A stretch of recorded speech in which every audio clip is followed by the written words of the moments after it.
นี่คือสัจจะนี่คือความจริงของชีวิต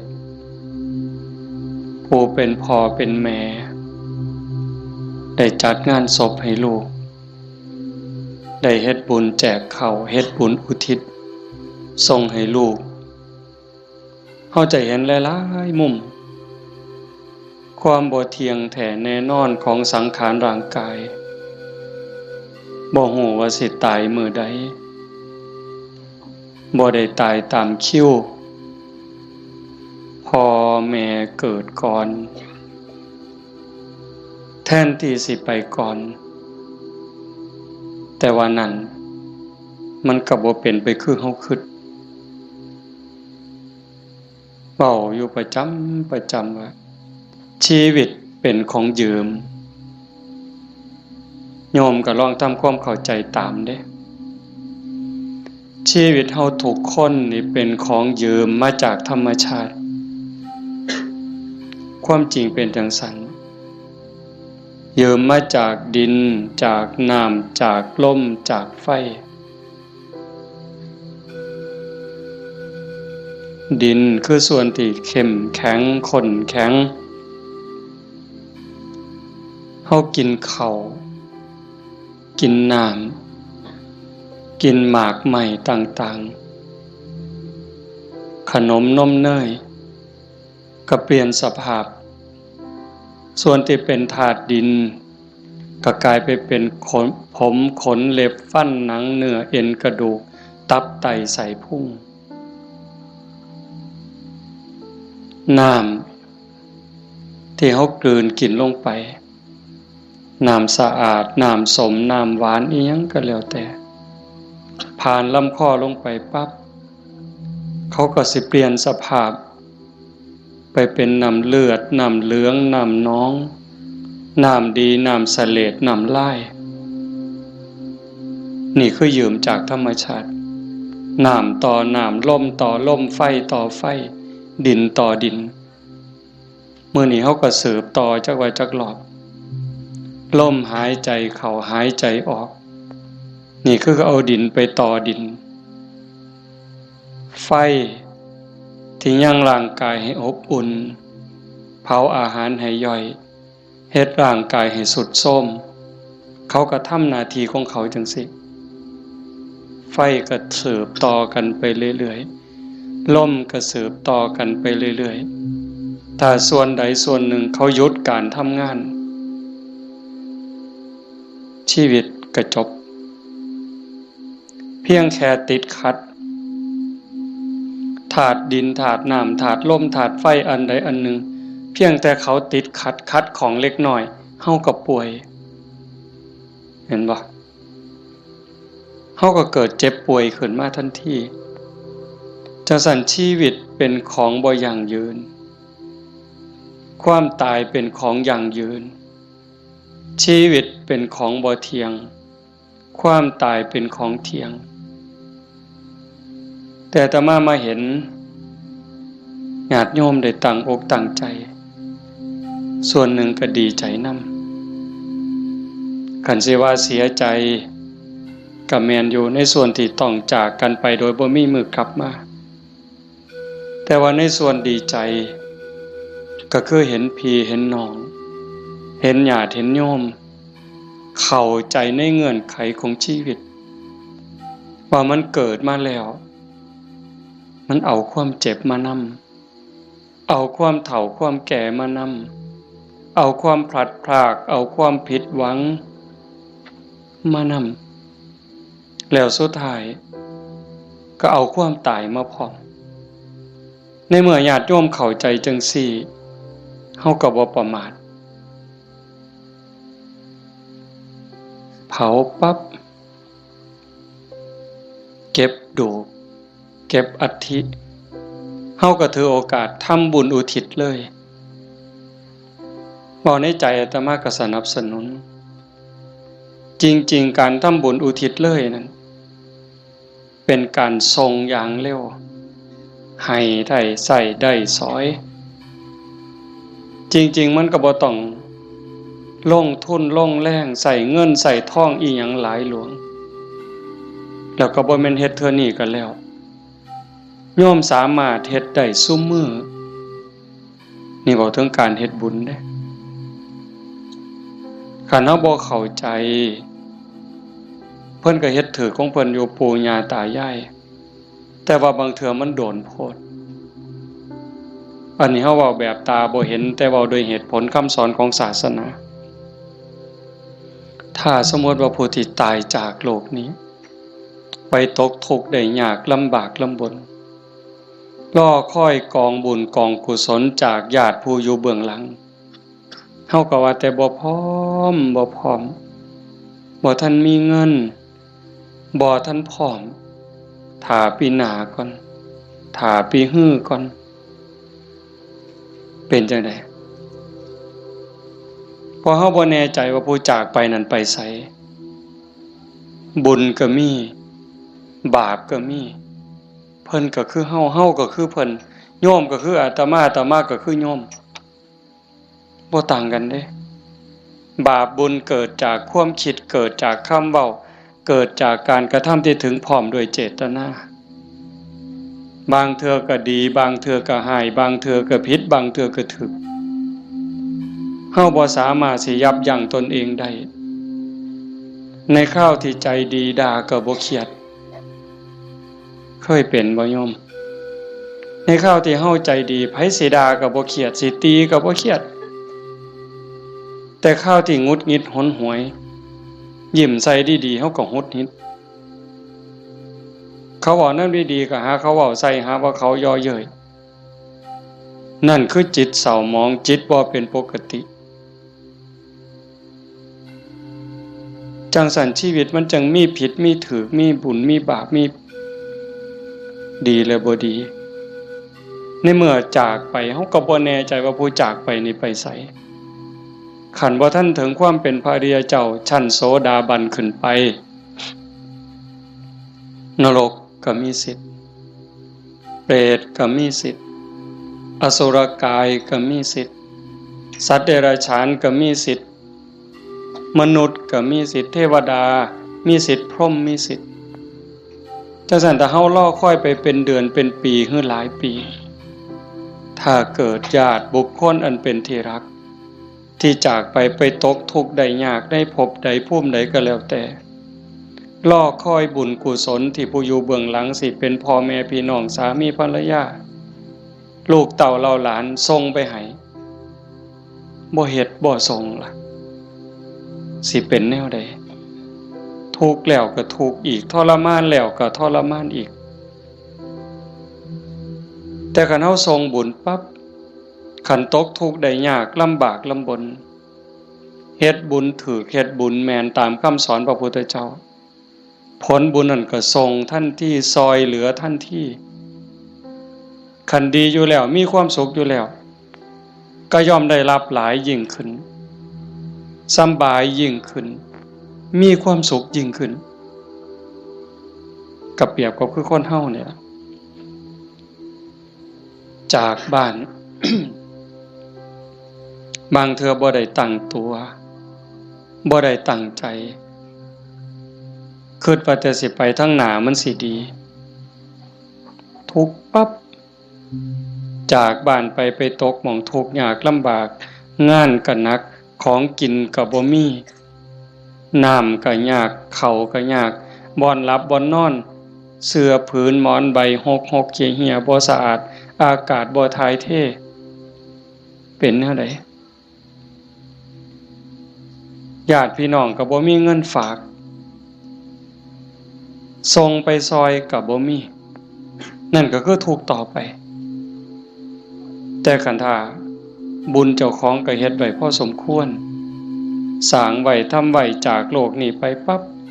ก็คือไปสู่ที่ดีไปต่างบ้านต่างเฮือนบ่อนอยู่ก็ดีบ่อนนอนก็ดีบ่อนกินก็ดีอาหารการกินบ่อึดบ่อยากอยู่ในสถานที่ที่สะดวกสบายน้ำซ้ำพี่น้องก็ฝากเงินไปให้ส่งเงินไปให้กินบ่ไหวใส่บ่หมดนี่คือเหตุผลบอกญาติโยมทั้งหลายไว้บ่ต้องเสือทันทีแต่เฮาพิจารณา เฮ็ดโลดก็บ่แม่นว่าสิต้องเฮ็ดบุญแจกข้าวแบบยิ่งใหญ่เด้เฮาตักบาตรอันนี้ก็อุทิศคือกันเด้สมมุติว่าคือมื้ออื่นนี่มื้อแลงคือตอนนี้บ่มีหยังนิมนต์ครูบาอาจารย์เพิ่นมาสวดมนต์ปกติฮอดมื้อเช้าก็ทำบุญตักบาตรแล้วก็อุทิศบุญกุศลไปถึงอันนี้ก็ซ้ำแจกข้าวใส่บาตรหน้าบ้านหน้าเฮือนอันนี้ก็ซ้ำแจกข้าวไปจังหันไปเพ่นอันนี้ก็ซ้ำแจกข้าวอาตมาเว้ายืดยาวซื่อๆแต่ว่าคันโยมเฮ็ดโยมตั้งใจยามแลงกินข้าวแลงแล้วก่อนหลับก่อนนอนผู้เป็นลูกเป็นหลานเด้ผู้เป็นสามีเด้ก่อนหลับก่อนนอนไหว้พระอรหังสัมมาสวากขาโตสุปฏิปันโนเนี่ยคันทำวัดใดก็ทำคันทำบ่ใดก็เอาซ้ำนี่จากนั้นก็ตั้งนะโม3จบสวดอิติปิโสใดก็ดีคันสวดบ่ใดก็ซ้ำตั้งนะโม3จบแล้วก็นั่งสมาธิตั้งใจนั่งสมาธิคือเฮาเฮ็ดอยู่ตอนนี้สงบจิตสงบใจยืดกายตรงดำรงสติให้มันเฉพาะหน้าหายใจเข้าหูหายใจออกหูสิใส่พุทโธก็ได้ยุบหนอพองหนอก็ได้คือบ่ต้องใส่หยังบ่ต้องว่าอันใดบ่ต้องคิดอันใดมีสติหูเพียงแค่ลมเข้าลมออกลมหายใจเข้ามันกระทบที่ปลายจมูกผู้บางคนกระทบที่ริมฝีปากผู้บางคนลมชัดเจนที่ซ่านดังลมเข้ามันสิเย็นจักหน่อยลมออกมันสิอุ่นจักหน่อยเฮาก็หูอยู่ซ้ำนั้นหลับตาเบาๆเฮ็ดใจสบายหายใจเข้าหูหายใจออกหูได้5 นาที10 นาทีคันยิ่งหลายเท่าใดแห่งแต่ดีได้จัก30 นาทีโยมลองเบิ่งเด้มันเป็นบุญยอดบุญที่เว้าเนี่ยคันเฮาสิเฮ็ดบุญแจกข้าวตามธรรมเนียมตามประเพณีเหตุข้องที่บ้านเมืองเพิ่นพาเฮ็ดเลี้ยงเหล้าเลี้ยงยาขาหมูขางัวจ้างหนังจ้างหมอลำหมดเป็น 400,000 500,000เว้าซื่อๆหมดเงินเป็น 400,000 500,000แบบว่ามาเลี้ยงหนังจ้างหนังจ้างหมอลำเลี้ยงเหล้าเลี้ยงยาหมดเป็น 400,000 500,000บ่ได้บุญหลายซ้ำนั่งสมาธิ5 นาทีสำดอกไม่ออกด้วยเหตุผลของธรรมความเป็นจริงที่องค์สมเด็จพระบรมศาสดาสัมมาสัมพุทธเจ้าสอนไว้หมดเงิน 400,000 500,000 หรือหมดเป็นล้านบ่ได้บุญหลายซ้ำนั่งสมาธิ5 นาทีเด้1บุญเกิดกับเฮาโยมเฮ็ดบุญเฮ็ดหยังก็ตามเสียบุญอุทิศให้โยมไม่ออกท้องใบมื้อนี้คือกันบุญนั่นต้องเกิดกับโยมก่อนเกิดขึ้นกับจิตกับใจกลายเป็นสมบัติของโยมทุกคนซะก่อนแล้วก็จังอุทิศไปถึงบุญบ่มีโตแต่มันก็มีอานุภาพบาปบ่มีโตแต่ก็มีคุณภาพมีอานุภาพบุญส่งเสริมให้เกิดความสุขเกิดความสะดวกสบายเกิดความเจริญรุ่งเรืองในชาตินี้ในชาติหน้าได้สมหวังดังใจอันนั้นย้อนบุญบาปตามเผาผลาญเผาล้นให้เกิดความทุกข์ความเดือดร้อนความทุกข์ความเดือดร้อนในบ้านในเฮือนในชีวิตในครอบครัวเฮ็ดให้เกิดความผิดหวังนั่นให้โยมเข้าใจว่าผลของบาปทั้งหมดแต่สิ่งเฮ็ดให้เกิดความสุขเกิดความสบายอกสบายใจลูกดีผัวดีเมียดีขาดทาสบริวารคนรอบข้างเป็นคนดีมีศีลมีธรรมไว้เนื้อเสื่อใจสุขภาพแข็งแรงอายุมั่นคนยืนบุญทั้งหมดเฮาสิเฮ็ดบุญอุทิศให้ญาติให้ผู้ใดก็แล้วแต่บุญต้องเกิดกับจิตกับใจเฮาก่อนคือกันกับเฮาสิเอาขนม เอาเงินเอาทองเสื้อผ้าหนาแพร่เครื่องใส่ไม้สอยหยิบยื่นให้คนที่เฮาอยากให้สิเป็นไผก็ตามที่เฮาอยากให้เพิ่นเฮาก็ต้องมีของสิ่งนั้นในมือเป็นกรรมสิทธิ์เด็ดขาดของเฮาจะเอาขนมให้เอาเงินให้เอาหมักไม้ให้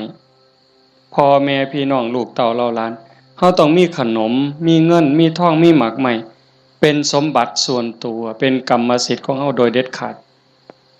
จังสิสามารถหยิบยื่นให้ลูกให้หลานให้พ่อแม่พี่น้องบุคคลที่รักจังสิได้บุญคือกันต่างกันกับแก้วแหวนเงินทองบักไม้บักไหลจักหน่อยคือแก้วแหวนเงินทองบักไม้บักไหลนั่นเฮาให้แล้วมันหมดให้แล้วมันหมดแต่ว่าบุญนี่แห่งให้แห่งได้แห่งให้แห่งหลายแล้วก็บ่จำเป็นจะต้องยุ่งยากอีหยังหลายเป็นหยังจังเว้าหลายแต่บุญเนี่ยเพราะว่าบุญมันเป็นที่พึ่งพระพุทธองค์เพิ่นบอกว่าปุญญานิปะละโลกัสสมิงปฏิทาหนติปานินังเพราะเหตุว่าบุญนั้นเป็นที่พึ่งของสัตว์ทั้งหลายในโลกนี้ในโลกหน้าพร้อมทั้งโลกต่อไปชี้แจงอีกนิดนึงบุญเป็นสื่อของความสุขความดีความงามความโล่งโปร่งเบาความสบายอกสบายใจก็เกิดจากการคิดพูดทำในสิ่งที่ถูกต้องโยมเคยสุขคนเฮาคิดถูกต้องแล้วเว้าถูกต้องเฮ็ดถูกต้องสบายใจมีความสุขมีความเอิบอิ่มเฮาสบายใจแล้วยิ่งมันเป็นประโยชน์กับตัวเฮาเป็นประโยชน์กับพ่อแม่พี่น้องกับผัวกับเมียกับลูกกับหลานยิ่งเป็นประโยชน์กับคนหลายเท่าใดเฮาก็ยิ่งภูมิใจเท่านั้นนั่นคือบุญหลายเห็นปัจจุบันก็คือความสุขใจความปราบปลื้มใจความยินดีความเอิบอิ่มชาติหน้าเด้นำไปสู่สวงสวรรค์นำไปสู่พรหมขันบุญหลายได้เนี่ยใส่บุญกินบุญอยู่ทั้งสวรรค์ทั้งพรหมโดนปันใดน่านปันใดนั่นก็ขึ้นอยู่กับกำลังของบุญที่สั่งเมิดเวลาจากสวรรค์หรือจากพรหมกลับมาเกิดเป็นคนอีกขันกำลังบุญที่เฮ็ดที่ทำไว้มันหลายแม่นกลับมาเกิดเป็นคนอีกเถื่องามหน้าตาดีผิวพรรณดีสวดทรงดีสุ่มเสียงดีฐานะดีร่ำรวยสติปัญญาดีโรคภัยไข้เจ็บหน่อยอายุยืนไปไสก็มีคนหักมีคนนับหน้าถือตานี่กำลังบุญเด้แต่คันถามมันตรงกันข้ามคิดก็คิดผิดเว้าก็เว้าผิดเฮ็ดหยังก็เฮ็ดผิดเฮ็ดแล้วปั๊บกลับเป็นทุกข์ในปัจจุบันโยมก็เห็นอยู่เวลาเฮ็ดผิดเว้าผิดศีลผิดธรรมผิดกฎหมายบ้านเมืองเดือดร้อนตั้งแต่เฮ็ดแล้วตอนเฮ็ดโดยอำนาจของกิเลสย้อนความโลภย้อนความโกรธโลภอยากได้ของเขาอยากลักของเขาอยากจี้ของเขาอยากยักยอกอยากคอร์รัปชันโกงกินเป็นจังได๋พอแต่เฮ็ดลงไปแล้วทุกข์เว้าด้วยความโกรธเว้าด้วยความอิจฉาริษยากระแทกแดกดันใส่ฮอดพ่อฮอดแม่บางเทื่อฮอดพระสงฆ์องค์ข้าเจ้าเว้าพื้นนินทาเว้าแล้วสะใจในขณะที่เว้าสะใจหลายเว้าแล้วคิดว่าโอ้ยมันสิบ่บาปบ่คิดที่หลังเป็นทุกข์บัดใหม่เจ้าของเผาเจ้าของเห็นบ่ในปัจจุบันก็เป็นทุกข์จังซี่เดือดร้อนจังซี่คันมันกว้างไปเท่าใดคนหู้เท่าใดเขาก็เกิดความรังเกียจเกิดความบ่ไว้ใจเกิดความบ่นับถือ ไปไสก็บ่ได้รับการต้อนรับเพียงแค่เว้าบ่จริงเว้าบ่แม่นเท่านั้นขี้ตัวเป็นคนบ่ซื่อบ่สัตย์เขาก็บ่ไว้วางใจซ้ำนี้ก็เดือดร้อนแล้วเด้ปัจจุบันเด้เนี่ยคันจากโลกนี้ล่ะตายลงไปล่ะพูนลงนรกพุ่นเปรตพุ่นอสุรกายพุ่นสัตว์เดรัจฉานพุ่นใส่บาปใส่กรรมเมิดแล้วมาเกิดเป็นคนมันต้องมาเด้มาแน่นอนเด้มาเกิดเป็นคนเศษบาปตามมาขี้ร้ายหนักที่สุดพิการแต่เกิดแขนหลีบขาหลีบหูหนวกตาบอดแล้วแต่สิเป็นลังเทื่อก็สมบูรณ์อยู่แข้งขามือตีนสมบูรณ์คือเพิ่นแต่ว่าขี้ร้ายรูปร่างบ่งามบ่มีผู้ใดเฮ็ดให้เด้นี่พระเจ้าบ่เกี่ยวพระพรหมบ่เกี่ยวเทวบุตรเทวดาทั้งใดบ่เกี่ยวกรรมล้วนๆเพิ่นจังว่าสัตว์โลกเป็นไปตามกรรมกัมมุนาวัตติโลโกนี่ขี้ร้ายพร้อมโง่พร้อมปึกพร้อมโรคภัยไข้เจ็บหลายโซ่ออดแอดเป็นจังได๋บัดมันบ่แม่นขี้ร้ายแต่เจ้าของเด้คันกรรมมันหลายๆบาปมันหลายๆเนี่ยเจ้าของทุกข์เจ้าของโง่เจ้าของขี้ร้ายแล้วได้ผัวก็ขี้ร้ายได้เมียก็ขี้ร้ายตื่มไปกิกได้ลูกได้เต้ามากก็คือกันขี้ร้ายแล้วบ่พอเด้โง่อีกสอนบ่ฟังอีกแนวดีแนวงามนี่สอนบ่จื้อบ่จำแต่ว่าแนวซั่วๆนี่บ่บอกมันจักเม็ดหาแต่เรื่องให้พ่อแม่เป็นทุกข์โยมเห็นบ่ตำบลบัวฮูงนี่ก็ตามอยู่ไสก็ตามซ่อมเบิ่งได้อย่าเสือเด้นั่นคือบาปเด้บ่ย้านสิเฮ็ดจังได๋บัดนี้ให้ผลตั้งแต่ปัจจุบันจนฮอดตายไปแล้วใส่บาปใส่กรรมแล้วกลับมาเกิดเป็นคนอีกเทื่อมันยังตามมาอยู่บาปเป็นสิ่งที่ต้องละต้องวางต้องย้านได้โยมสิ่งที่น่าย้านที่สุดเฮาสิว่าย้านงูแม่นอยู่ย้านงูย้านปิงอาตมานี่ผู้หนึงย้านหลายย้านปิงย้านงูย้านขี้เกียจย้านกับแกะนักย้านผีผู้ใดบ่ย้านเนี่ยผีหลอกผู้ใดเคยเห็นมันบ่เคยเห็นแต่ว่าก็ย้านหมดซุคนอันนี้ก็แนวหนึ่งเด้ย้านผีย้านตายย้านทุกข์แต่ว่าย้านบาปบ่ย้านเว้ยผีมันก็บ่เคยเห็นอาตมาก็บ่เคยเห็นพ่อใหญ่แม่ใหญ่ผู้70 80ก็บ่ทันเคยเห็นผีแต่ว่าย้านอันบาปนี่เพิ่นบ่ย้านมันพาทุกข์พายากบ่มีอยู่บ่มีกินเฮ็ดให้ลำบากทุกข์อกทุกข์ใจอันนั้นมันบ่พากันย้านหวยคันคิดได้มันถูกย้านบาปพระพุทธเจ้าเพิ่นสอนให้ย้านบาปเพิ่นจังให้ละบาปทั้งปวงเฮ็ดบุญกุศลให้ถึงพร้อมแต่เฮ็ดบุญแล้วมันก็บ่ทันปลอดภัยไปสู่สวรรค์มันยังต้องกลับมาเกิดอีกไปสู่ภพมันต้องกลับมาเกิดอีกเพิ่นจังให้ชำระจิตชำระใจให้สะอาดบริสุทธิ์สะจิตตะปริโยทปันนังการชำระจิตของตนให้ขาวรอบให้มันสะอาดบริสุทธิ์สิเดินจงกรมก็ได้สินั่งสมาธิก็ได้หรือแม้แต่เฮ็ดให้ใส่หน้าอยู่กลางทงกลางทาคันมีสติระลึกรู้ในอารมณ์ปัจจุบันฮู้ในอารมณ์พระกรรมฐาน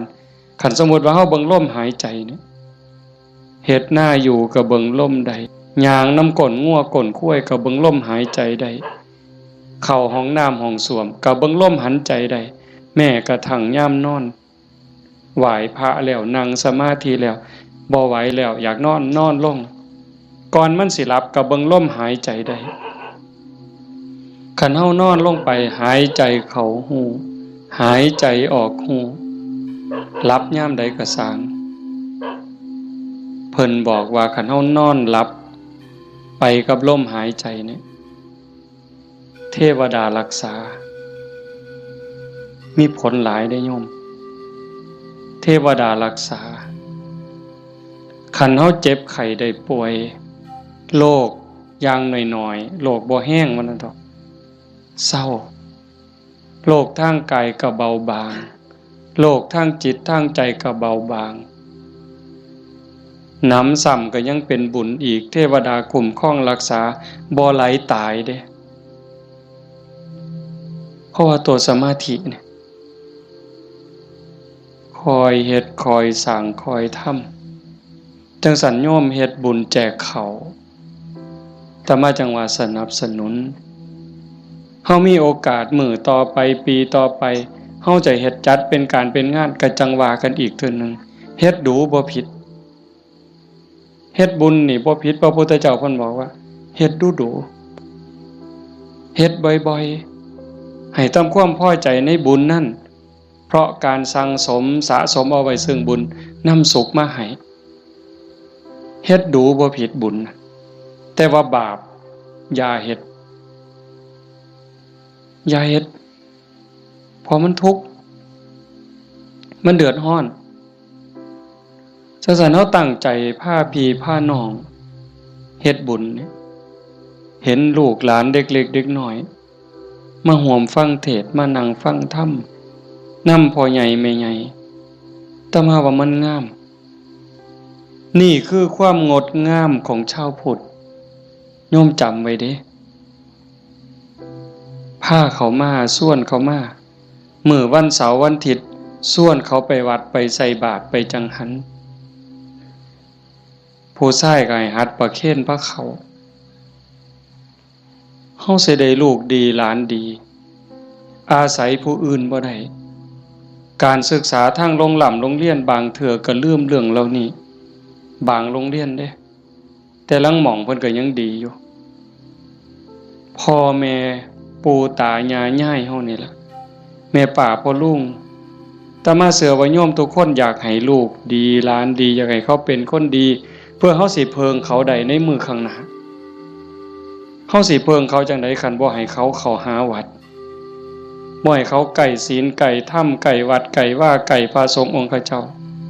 เขาบ่มีจิตใจที่อ่อนน้อมอ่อนโยนบ่ฮู้จักบุญจักบาปสิดีได้จังได๋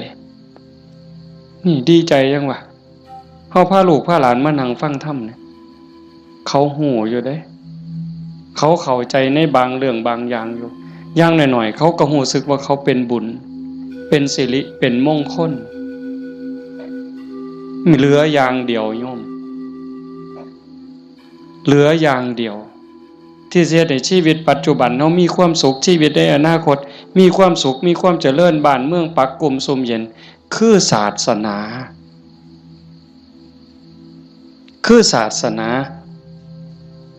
เรื่องกฎหมายนี่โยมเลิกยังเพิงบ่ได้ 100% ยิ่งพวกนักการเมืองสสต่างๆเศร้าเว้านำเลยพวกนั้นเพิงบ่ได้เข้าหาประโยชน์ใส่ตัวเขาต่างหากหักเข้าจริงๆบ่เป็นพี่เป็นน้องเขาจริงๆบ่บ่มีดอกคันเขาหักเข้าจริงๆนะหักบ้านหักเมืองจริงๆเขาต้องเฮ็ดสวัสดิการให้เฮาได้หลายบ่ต้องเอาของมาแจกดอกบ่ต้องเอาเงินเอาทองเอาเขาเอาของมาให้เฮาดอกพูนเขาไปสภาพพุ่นนำความทุกข์ความเดือดร้อนเฮาไปเว้าเป็นเรื่องเป็นราวต่อสู้เพื่อให้เกิดความมั่นคงในการเป็นอยู่ของพี่น้องประชาชนแต่นี่เฮาบ่เห็นมีแต่ไปเถียงกันอยู่คนละมุมก็เถียงอย่างเดียวมุมนั้นเฮ็ดถูกกูก็สิเถียงเฮ็ดผิดก็สิเถียงเฮ็ดถูกก็สิเถียงนั่นคือเขาบ่ได้หวังประโยชน์กับเฮาแต่สิ่งที่เฮาเพิงได้คือศาสนาวัดว่าอารามครูบาอาจารย์หลวงปู่หลวงตามื้อใดครูบาอาจารย์บ่หวังดีกับเฮา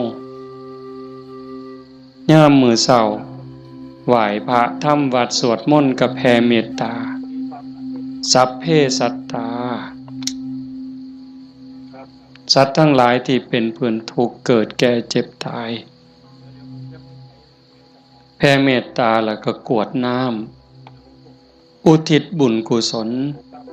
บ่มีที่สุดบ่มีประมาณยามสาวมาบิณฑบาตแม่โยมสิไปวัดไปจังหันไปเพ่นให้พรเพิ่นบ่ได้ให้เล่นเด้สัพพิติโยนั่นคือเอาจิตเอาใจเอาความหวังดีปรารถนาดีอุทิศให้ยิ่งได้เจริญสมาธิเจริญภาวนาจิตสงบจิตมีพลังโยมหูเองเนี่ยโยมตัวคนหูเองเนี่ยนั่งฟังอาตมาเว้ามานี่มัน30 นาทีแล้วโยมฟังอาตมาเทศน์มา30 นาทีคนที่ตั้งใจนั่งสมาธิฟังแต่แรกสิรู้สึกว่าตอนนี้กายเบากายโยมเบาใจโยมเบาใจมันสงบใจมันมีกำลังใจโยมเริ่มมีความสุขลึกๆเนี่ยพิสูจน์ได้ด้วยคำสอนพระพุทธเจ้ามันบ่ได้ล้าสมัยอีกยังท่านสมัยล่ำสมัยไปอีกล้านปีพุ่นโยมเป็นพยานเด้อาตมาบ่ได้เว้าเอาเองเด้ทุกคนที่นั่งสมาธิฟังธรรมน้อมจิตน้อมใจลงสู่กระแสธรรมตอนนี้กายเริ่มเบาจิตเริ่มเบาความเอิบอิ่มรู้สึกปลื้มใจในตนเองมันเกิดนี่คือบุญเนี่ยแต่มาจังหวะแต่ตอนแรกโอ้ยอย่าว่าแต่500,000ต่อให้100 ล้านเฮ็ดบุญตามเขาว่าเนี่ยบ่มีเหล้าบ่มีบุญบ่มีเหล้าบ่เป็นบุญบ่ขาหมูขางัวบ่เป็นบุญบ่มีหนังบ่มีหมอลำบ่เป็นบุญพวกหมู่นั้นต่อให้100 ล้านสภาพที่จิตใจเป็นสุขสงบร่มเย็นมั่นใจมันย่อมมั่นใจเด้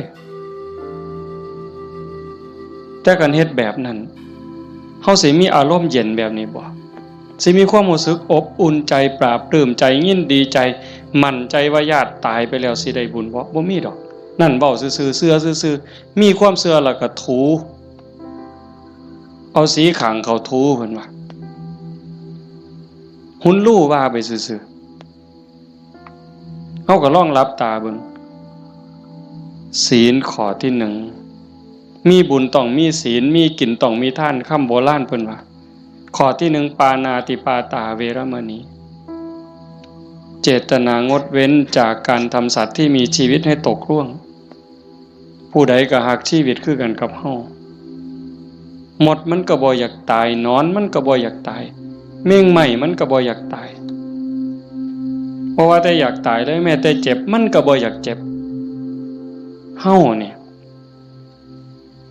บ่หาแต่เขามาถิ่มมาแทงด้วยมีดด้วยหอกเด้ตั้งแต่หมอฉีดยาเฮาเจ็บเฮาป่วยสิฉีดยาให้เฮาหายเจ็บหายป่วยบางเทื่อเฮาก็ย้านเจ็บภาษาเข็มฉีดยาซำนั้นแล้วเขาบ่ได้ฉีดให้ตายบ่ได้ฉีดให้ทุกข์ทรมานอีหยังฉีดยาเพื่อรักษาโรคเจ็บไข้ได้ป่วยเพื่อให้เฮาได้แข็งแรงเฮายังย้านนี่แค่เจ็บเด้เนี่ยสินับภาษาหยังบัดนี้เอาค้อนทุบหัวเขาเอามีดปาดคอเขาเอาใจเขามาใส่ใจเฮาทบทวนจังซี่เฮาก็เห็นบ่ล่ะข้อที่1ขาแล้วมันสิได้บุญมาแต่ไสบาปแล้วครับเลี้ยงเหล้าเลี้ยงยาข้อที่5ขาดไปอีกคันยิ่งมีหนังมีหมอลำมาอีหยังสิตามมาศีลข้อ3หลายๆคนอาจสิขาดย้อนงานบุญเฮางานบุญเฮาคือเอาเองเนี่ยมาเบิ่งหนังเฮาผู้บ่าวผู้สาวอาจสิเสียเนื้อเสียตัวย้อนเบิ่งหนังโป๊ย้อนเบิ่งหมอลำสิ่งมันเว้าลามกแม่นบ่แม่นไม่ออกบ่ออกทบทวนเอาเองอดีตหมู่เจ้าทบทวนเอาเบิ่ง หนังขาหนังแกงกินเหล้าเมายาแล้วตีกันตื้มบัดนี้เมาเหล้าแล้วเว้าเขาป่าเขาดงโกหกพกล่มใส่ลายป้ายสีศีลก็สีเสียอีก1แล้ว3 4 5เสียข้อที่2มาเบิ่งหนังเฮามาเบิ่งหมอลำเฮากลับไปลักไก่น้ำทางไปต้มอีกต่างหากหมดอ้อยซอยเลยเฮาเป็นต้นเหตุของบาปเลยบัดนี้แต่กันเฮ็ดแนวนี้อันพวกมานั่งฟังเทศน์นี่เอาตั้งแต่เด็กน้อยจนฮอดผู้เฒ่านี่ผู้ใดคือสิไปขากบเนี่ยลบไปนี่ผู้ใดสิไปขากุ้งเนี่ยแล้วบ่มีคือสิโอ้ยลบมื้อนี้ลักบักนาวนำทางดอกเว้ยมีบ่แล้วสิไปผิดผัวผิดเมียเขาดอกคิดก็บ่กล้าเฮาเชื่อมั่นเราได้บาปมีบุญมีชาติหน้าชาติก่อนมีนรกสวรรค์มีเฮ็ดดีดีจริงเฮ็ดชั่วจริงผู้ใดเฮ็ดอันใดได้อันนั้นหว่านพืชเช่นไรได้ผลเช่นนั้นเห็นบ่สิไปผิดผัวผิดเมียไผมันสิไปกล้าซั่นบ่สิไปเว้าตัวคนสิไปยู่ให้คนผิดกันสิไปเว้าปากพ่อยๆมาสิกล้าบาปมันอยู่นำเจ้าของเนี่ยเฮ็ดบาปก็ได้บาปเฮ็ดบุญก็ได้บุญมันอยู่นำเจ้าของนี่สิไปดื่มเสพเครื่องดองของเมาเฮ็ดให้เจ้าของเสียสุขภาพกายเสียสุขภาพจิตเสียเงินเสียทองเฮ็ดให้ขาดความเคารพนับถือเฮ็ดให้เด็กน้อยมันดูหมิ่นดูแค้นเฮาบ่แม่นคนโง่ปานนั้นเห็นบ่เฮาเห็นสภาพบุญเด่นๆอยู่จังซี่ไม่เป็นตาภูมิใจอะโยมคันสิเว้าเนาะคันบุญโยมบ่หลายเนี่ยโยมบ่ได้เกิดเป็นคนบ่ได้เป็นมนุษย์คันบุญบ่หลายพ่อบ่ได้เกิดเป็นคนไทยดอกโยมบ่ได้เกิดในผืนแผ่นดินไทยบ่ได้เกิดใต้ร่มใบบุญของนายหลวงเด้บุญบ่หลายพ่อบ่ได้นับถือพระพุทธศาสนานับถือพุทธศาสนาแล้วบุญบ่หลายพ่อบ่ได้เกิดในบ้านที่มีวัด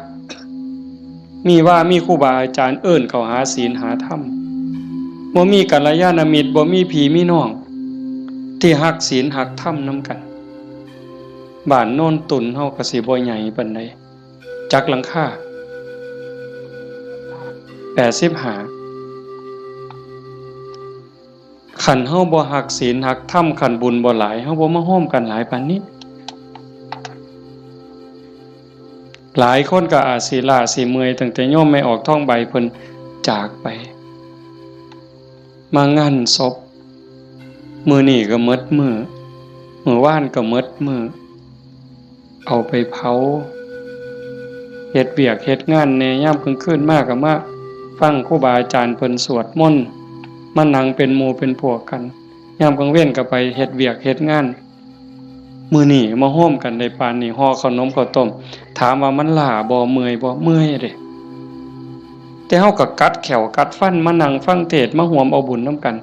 ให้ทุกคนเข้าใจว่าทุกคนคือเจ้าภาพบ่แม่นแต่พ่อแม่กับสามีกับลูกหลานเด้ทุกคนคือเจ้าภาพอาตมาก็คือเจ้าภาพผู้หนึ่งเจ้าภาพอันใดเฮามาร่วมบุญสร้างบุญร่วมกันพระพุทธเจ้าเพิ่นบอกว่าเฮาทุกคนนี่โยมเคยตกนรกมาเมิดเคยเป็นเปรตเป็นอสุรกายเป็นสัตว์เดรัจฉานเป็นเทวดาเป็นพรหมเป็นมนุษย์เกิดมานับชาติบ่ถ้วนเปรตลิงเล่ไล่แมงใหม่ที่มันตอมหลอดไฟกบเขียดตั้งแต่นรกอเวจีไปไล่ตั้งแต่นรกจนไปถึงภวคพรหมบ่มีสัตว์โตใดบ่มีจิตวิญญาณดวงใดที่บ่เคยเกิดเป็นพ่อเป็นแม่เป็นพี่เป็นน้องเป็นผัวเป็นเมียเป็นญาติร่วมสายโลหิตเฮาเคยมาหมดแต่ว่าเฮาบุญหลายชาตินี้เนื่องจากว่าชาติก่อนๆพบก่อนเฮาเคยมีศีล5มีกุศลกรรมบท10ที่สร้างไว้ทำไว้พอสมควรจังส่งผลให้เฮาได้เกิดมาเป็นคนมาเป็นมนุษย์ผู้มีศีลละเอียดให้ทานไว้ดีรักษาศีลไว้ดีเจริญสมาธิไว้ดี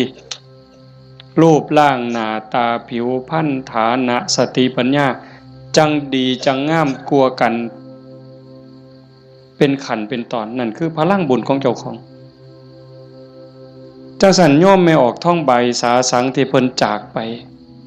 แต่มาว่ากลับบ้านเก่าบ่ได้ตายดอกเมื่อบ้านเก่า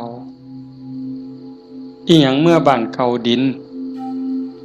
เมื่อบ้านเก่าลมเมื่อบ้านเก่าไฟเมื่อบ้านเก่าน้ำเมื่อบ้านเก่าเพราะว่าเฮายืมเขามายืมจากธรรมชาติยืมจากดินน้ำลมไฟมาปั่นเป็นเนื้อเป็นตัวเมื่อเวลาเขาก็มาเอาคืนโยมเคยยืมเสียมไทบ้านบ่เคยยืมเสียมเคยยืมมีดเคยยืมบักจกเคยยืมขอดหน่อยเคยยืมขาดบ่ยืมเพิ่นมาเนี่ยสิสัญญาก็ตามบ่สัญญาก็ตามลางเทื่อเฮาสัญญาว่ายืมไปจักมื้อเนี่ยแต่เฮาเอามาเพิ่นก็ว่าเอาไปซะเอาไปใส่จักมื้อก็เอาไปตอนนั้นเพิ่นบ่ทันจำเป็นถ้าเกิดเฮาเอามาฮอดเฮือนปั๊บเพิ่นเกิดมีเรื่องจำเป็นขึ้นมาด่วนๆเพิ่นมาเอาคืนโอ้ข่อยเอามาเฮ็ดซะก่อนเด้อข่อยจำเป็นแล้วเฮาก็ว่าโอ้ยข่อยยืมของเจ้ามาตัวเฮาสิไปว่าจังได๋ต่อรองจังได๋บ่ได้เด้มันของเพิ่นคือยืมเงินยืมทองเขานี่แหละยืมมาใช้หนี้บ่ยืมมาซื้ออยู่ซื้อกินหยังก็แล้วแต่ฮอดวันเวลาบางเทื่อบ่ทันฮอดยิ่งบ้านนอกเฮายืมแบบพี่แบบน้องบ่ได้สัญญาอีหยังกันพ่อหน้ายามใดเพิ่นก็ทวงลางเทื่อเพิ่นบ่ทวงเฮาก็เกรงใจอันนี้ก็ยังพอเว้ากันได้แต่กับพญามัจจุราชต่อรองแนวใดพญามัจจุราชบ่เห็นแก่เงินค่ำแม่นสิมีเงินกือไทยเอาบ่มีได้บ่สนไต่โตบ่สนผู้ใดมีอำนาจนายพลนายพันเจ้าใหญ่นายโตพระสงฆ์องค์เขาเจ้าคุณสมเด็จบ่งึดบ่สนใจซ้ำบ่เกรงใจอีกซ้ำขันบาปหลายก็โยนนรกโลดขันบุญหลายก็ไปตามทางจังสั่นเฮามีบุญได้เกิดมาพ้อพระพุทธศาสนามีกัลยาณมิตรมีพี่มีน้องที่หวังดีต่อกันเฮาก็ตั้งใจเฮ็ดบุญให้เจ้าของเฮ็ดบุญในมื้อนี้เทิงทานเทิงศีลเทิงภาวนาฟังเทศน์ฟังธรรมอ่อนน้อมถ่อมตนขนขวายในกิตติชอบเนี่ยก็ขอให้เฮาตั้งใจว่าเฮาเฮ็ดให้เจ้าของเบื้องต้นโยมทุกคนก็เฮ็ดให้เจ้าของเด้ไหว้พระโอ้คันเว้าถึงบุญนะโยมตั้งแต่ไหว้พระเนาะคันเฮ็ดด้วยความเข้าใจเด้คันเฮ็ดด้วยความเข้าใจเพียงแค่เฮาไหว้พระอรหังสัมมาสัมพุทโธภควาเข้าใจในความหมายว่าพระพุทธเจ้าเป็นพระอรหันต์ดับเพลิงทุกข์เพลิงกิเลสตรัสรู้ชอบได้ด้วยพระองค์เองเข้าใจว่าพระพุทธเจ้าคือไผเนี่ยแล้วก็กราบลงไปบุญมหาศาลหลายกว่าสร้างโบสถ์เป็นหลังบุญไม่ออกไม่เว้าไปปื้ออีกเด้คันสร้างโบสถ์บ่เข้าใจเฮ็ดโบสถ์แข่งกันถือกระสอบไปหาเหลี่ยไล่ได้เงินมากก็ขายน้ำทางในกินเหล่าเนี่ยเพราะเป็นประโยชน์สู่เฮาเฮ็ดจังซี่บ่ได้สัมอรหังสัมมาสวากขาโตภควตาธัมโมพระธรรมเป็นสิ่งที่พระผู้มีพระภาคเจ้าตรัสไว้ดีแล้วถูกต้องแล้วงดงามแล้วเป็นไปเพื่อดับทุกข์ในคำสอนพระพุทธเจ้าเข้าใจจังซี่แล้วกราบลงไปงามๆโอ้ยสำนี้ก็พ่อโยมสุปฏิปันโนภควโตสาวกสังโฆพระสงฆ์สาวกของพระผู้มีพระภาคเจ้าปฏิบัติดีแล้วพระสงฆ์คือไผด้วยความเข้าใจของชาวบ้านคือนี่โกนหัวนุ่งเหลืองห่มเหลืองเนี่ย อันนี้เป็นสมมุติสงฆ์แต่สงฆ์จริงๆโยมก็เป็นสงฆ์คู่แห่งบุรุษ4คู่นับเรียงตัวบุรุษได้8บุรุษพอออกไม่ออกก็คือพระญาติโยมก็เป็นสงฆ์เป็นพระขันโยมปฏิบัติดีมีศีลมีธรรมมีจิตใจเมตตากรุณาโมทิตาอุเบกขาหวังดีกับทุกคนความโลภความโกรธความหลงความอิจฉาริษยาอาฆาตพยาบาทในใจของญาติโยมหน่อยลงเบาบางลงถึง 20% 25%หมดไป 25% ความโลภความโกรธความหลงอิจฉาริษยาเบาบางไปจากใจเฮา 25% โยมเป็นพระโยมเป็นสงฆ์มีลูกมีผัวมีเมียเฮ็ดให้ใส่หน้าทำมาหากินเป็นปกติแต่โยมกลายเป็นพระอีหลีได้บ่เนี่ยเป็นพระอีหลีพระจริงๆที่พระพุทธเจ้ายอมรับนับว่าเป็นลูกเห็นบ่อาตมาบ่ได้เว้าเอาเองจักเม็ดให้โยมนุ่งเหลืองห่มเหลืองโกนหัวนอนอยู่วัดแต่ขันธกิเลสยังมีบ่ลดไปลังเทื่อก็ขี่ไล่กว่าชาวบ้านอีกบางหม่องบางมื้อบางวันบางเวลาอาตมากับผู้หนึ่งบางมื้อก็ขี่ไล่กว่าโยมแนวนี้ก็เป็นแค่สมมุติสงฆ์บ่ท่านเป็นที่ยอมรับของพระพุทธเจ้าพระสงฆ์ปฏิบัติดีปฏิบัติซื่อตรงตามคำสอนพระพุทธเจ้าบ่คดบ่ง้อบ่ออกนอกทางปฏิบัติเพื่อออกจากทุกข์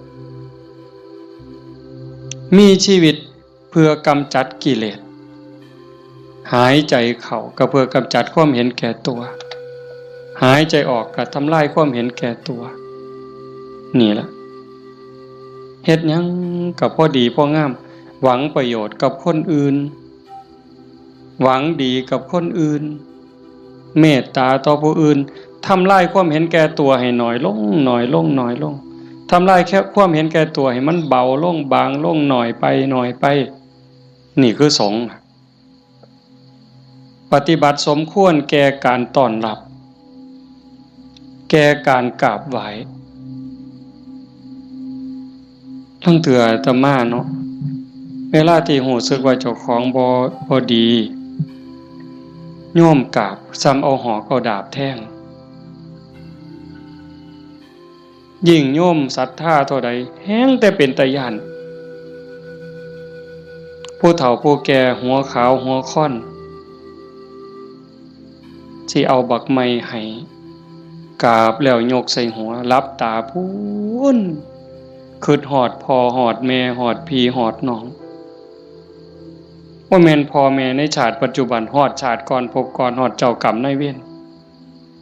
ถวายน้ำขวดหนึ่งก็หวังบุญสอบทอพอต่อแม่พุ่น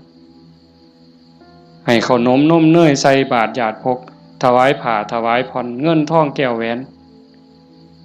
เขาบ่ให้ย้อนหักเด้ให้ย้อนอยากได้บุญบ่ให้ย้อนหลงแต่ว่าให้ย้อนอยากได้บุญ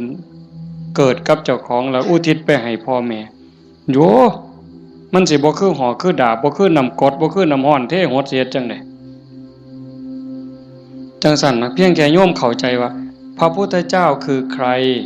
พระธรรมคือใครพระสงฆ์คือใครโยมเข้าใจจังซี่เพียงแค่อรหังสัมมาสัมพุทธัสสะสุปฏิปันโนพ่อโยมพ่อเลยบ่ได้จำเป็นเด้ว่าเฮาต้องเฮ็ดใหญ่เฮ็ดโตหมดเงินเป็นแสนเป็นล้านบ่ลองเบิ่งน่ะขันไม่ออกพอออกบ้านโน่นตุ่นเฮาเป็นจังซี่นี่ก็เฮามีศีลมีธรรมในใจเด้อยู่เฮือนก็เฮ็ดจังซี่บ่ต้องรวยดอกโยมบ่ต้องรวยแล้วบ่ได้มีความสุขดอกคันบ่มีศีลบ่มีธรรมนั่นอยู่ซ้ำเฮาอยู่เฮ็ดอยู่เฮ็ดกินพ่อสมมาภาควรบ่เดือดร้อนตนเองบ่เดือดร้อนผู้อื่นก็พอได้อยู่ได้กินแต่ว่าให้จิตใจมีธรรมะเพิงผ้าอาศัยหยิบยื่นแบ่งปัน ซอยเหลือเกื้อกูลคือโยมเป็นกันอยู่เห็นว่าทุกคนคือพี่คือน้องทุกคนคือเพื่อนร่วมทุกข์เกิดแก่เจ็บตายมีความสุขบ่คันอยู่แบบนี้ก็บ่แม่นสิเงียบแบบนี้เลยได้ก็เว้ากันนำจากันนำแต่ว่าให้จิตใจเฮาเป็นจังซี่เข้าใจกันฮักกันคือพี่คือน้องเป็นแนวใดผู้จากไปก็สำบายใจเอาสมมุติว่าคือโยมไม่ออกท้องใบเพิ่นจากเข้าไปเนี่ยก็บ่ไปไสดอกความเป็นจริงอยู่นำเฮานี่ล่ะจริงๆบ่ได้ไปไสเด้เพียงแค่ธาตุดินน้ำลมไฟกลับคืนสู่ธรรมชาติดวงจิตดวงวิญญาณเดินทางไปตามบุญตามบาปของตนเองญาติพี่น้องผู้อยู่เบื้องหลังก็อุทิศบุญกุศลไปให้แต่ว่าด้วยสภาวะความผูกพันความเป็นลูกเพิ่นเป็นลูกของพ่อใหญ่ท้องม้าแม่ใหญ่ที่พ่อแม่ก็สิ้นไปแล้วแม่นบ่อ๋อเฮาตั้งใจเฮ็ดบุญอุทิศไปนำเนาะแต่มาเข้าใจผิดเอาก็บ่เป็นหยังพ่อใหญ่ท้องม้าแม่ใหญ่ที่คือกันที่เฮาว่าจากไปเพิ่นก็บ่ได้ไปไสเลือดเนื้อเพิ่นอยู่นำเฮาแม่นบ่โยมไม่ออกท้องใบคือกันเพิ่นแบ่งเลือดแบ่งเนื้อมาเป็นโตเฮาเพิ่นก็อยู่นี้อยู่ในโตเฮานี้คำสอนคำสั่งคำบอกอันนี้เด้อลูกอันนี้เด้อหลาอันนี้เด้อคำเอิ้นบักหลาเอิ้นอีนางเอิ้นทองคำอีแม่แม่นบ่เพิ่นเอิ้นจังซั่นเด้บักหลาอีนางทองคำอีแม่เพิ่นว่าอันนี้มันถูกเด้ออันนี้มันดีเด้ออันนี้มันบ่แม่นอันนี้มันบ่ถูกอย่าพากันเฮ็ดมันบาปอย่าเว้าจังซั่นมันบาปคันเว้าจังซี่เว้าจังซี่แม่นแล้วบักหลาอีนางสาธุโอ้ยใจแม่นเจ้าเว้าดีใจแม่นเจ้าเว้าถูกนี่คือคำสอนฮักกันเด้อันนี้เอื้อยเด้อันนี้อ้ายเด้คันน้องเถียงอ้ายอย่าไปเถียงเอื้อยอย่าไปเถียงอ้ายคันอ้ายรังแกน้องเอื้อยรังแกน้องอย่าไปเฮ็ดบ่โหนเป็นน้องบ่เห็นบ่เพิ่นตายอยู่ว่ะเพิ่นไปไสอยู่ว่ะดินดอนตอนหญ้าเฮือนซ่านบ้านซองจากเหงื่อจากแห้งอาบเหงื่อตังน้ำสร้างหลักฐานให้ลูกได้อยู่เป็นของเพิ่นบ่จังว่าคันคิดฮอดพ่อคิดฮอดแม่นั่นก็ฮักพี่ฮักน้องอยากให้พ่อแม่ได้กินข้าวกินน้ำนุ่งเสื้อผ้าหน้าแพรดีๆงามๆคันแม่นพ่อแม่บ่อยู่นำเป็นเนื้อเป็นตัวแล้วก็เฮ็ดกับพี่กับน้องนั่นล่ะอยากเว้ากับพ่อแม่ม่วนๆก็เว้ากับพี่กับน้องนี่ล่ะเว้ากับป้ากับลุงมันคักแท้เด้โยมคันเฮาคิดให้มันเข้าใจนี่พ่อแม่บ่ไปไสปู่ย่าตายายบ่ไปไสแล้วทุกคนก็คือพี่คือน้องเข้าใจให้มันคักๆเข้าใจดีๆในคำสอนพระพุทธเจ้าประเสริฐที่สุดบ่มีศาสนาใดสิสอนความจริงความถูกต้องงดงามเกินพระพุทธเจ้าบ่มีผู้ใดสิฮักเฮาหวังดีต่อเฮาเกินพระพุทธเจ้าจังบอกคำสอนเอาไว้เพิ่นบ่บอกให้เฮาไปทำพิธีอันนั้นอันนี้ดอกอันนั้นบ่แม่น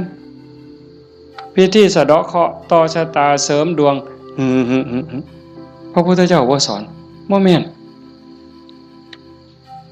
เว้าดีต่อกันนี่พระพุทธเจ้าสอนคิดถูกต้องพูดถูกต้องทำถูกต้องจากถูกต้องก็จังไปสู่ดีงาม